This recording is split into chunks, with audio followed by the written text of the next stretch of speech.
भारत की एमका के इंजन के लिए 61,000 करोड़ की डील फ्रांस की साफरन कंपनी के साथ साइन होती हुई नज़र आ रही है, जिसके अंडर फ्रांस की साफरन कंपनी भारत को एमका के लिए 120 न्यूटन मीटर थ्रस्ट वाला M88 इंजन ट्रांसफ़र करेगी और इस इंजन के साथ फुल टेक्नोलॉजी ट्रांसफ़र और फुल IPR को भी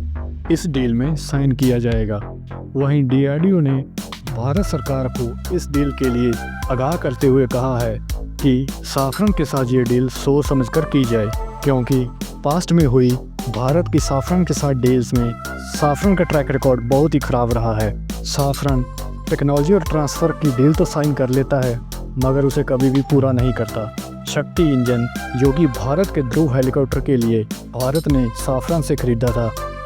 उसके साथ भी फुल टेक्नोलॉजी और ट्रांसफ़र की डील साइन हुई थी, मगर साफरन ने इस डील को 20 साल बाद पूरा किया और तब तक हमें सीधा फ्रांस से ही ये इंजन खरीदने पड़े। कावेरी इंजन की डील में भी ट्रांसफ़र और टेक्नोलॉजी की बात हुई थी, मगर साफरन ने इस डील को कभी पूरा नहीं किया और भारत का कावेरी इंजन प्रोजेक्ट कभी पूरा ही नहीं हो पाया। और यही बात राफेल जेट के टेक्नोलॉजी और ट्रांसफ़र के साथ भी हुई थी और फ्रांस ने तो सीधा सीधा भारत को राफेल के लिए सोर्स कोड देने से ही मना कर दिया। एमका, जो कि भारत की एक कटिंग एज टेक्नोलॉजी है, तो उसके लिए साफरन पर भरोसा कैसे किया जा सकता है। एमका के इंजन के लिए भारत की यूके की रोल्स रॉयस और फ्रांस की साफरन कंपनी से डील की बात चल रही है। एक बात तो साफ है कि ये विदेशी कंपनियां कभी भी भारत को टाइम पे ना तो इंजन सप्लाई करेंगी और ना ही टेक्नोलॉजी ट्रांसफ़र करेंगी, क्योंकि ऐसे में तो एक बहुत बड़ी मार्केट उनके हाथ से निकल जाएगी और दूसरी ओर उन्हीं का एक प्रतिद्वंदी विश्व की मार्केट में उनके खिलाफ खड़ा हो जाएगा। ये कंपनियां टेक्नोलॉजी तभी ट्रांसफ़र करती हैं जब वो टेक्नोलॉजी उनके लिए बहुत पुरानी हो चुकी होती है। भारत की जब जर्मन की सबमरीन बनाने वाली कंपनी के साथ एक बहुत बड़ी डील साइन होने वाली थी, जिसके अंडर वो कंपनी भारत को सबमरीन की फुल टेक्नोलॉजी ट्रांसफ़र करने वाली थी, और तभी फ्रांस ने जर्मन जाकर उस कंपनी को धमकाया कि वो ऐसा ना करे, ऐसे तो उनकी मार्केट हाथ से छीन जाएगी,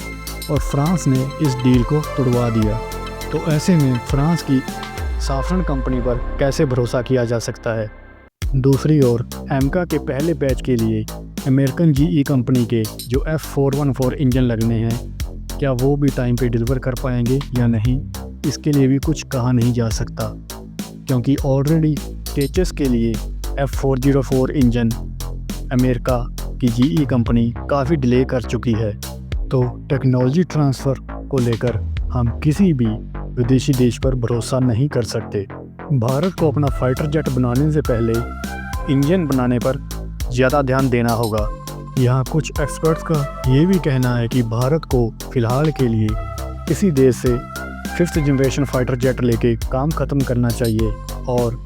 किसी ऐसी कंपनी के साथ इंडिजीनियस इंजन बनाने पर काम शुरू करना चाहिए, जो कि बिल्कुल नए सिरे से एक नया इंजन बनाने में भारत का साथ दे, जिसमें कि जापान की एक कंपनी ने भारत को बहुत अच्छा ऑफ़र पेश किया है। अगर ऐसे ही चलता रहा तो भारत का एमका कभी भी टाइम पे नहीं बन पाएगा।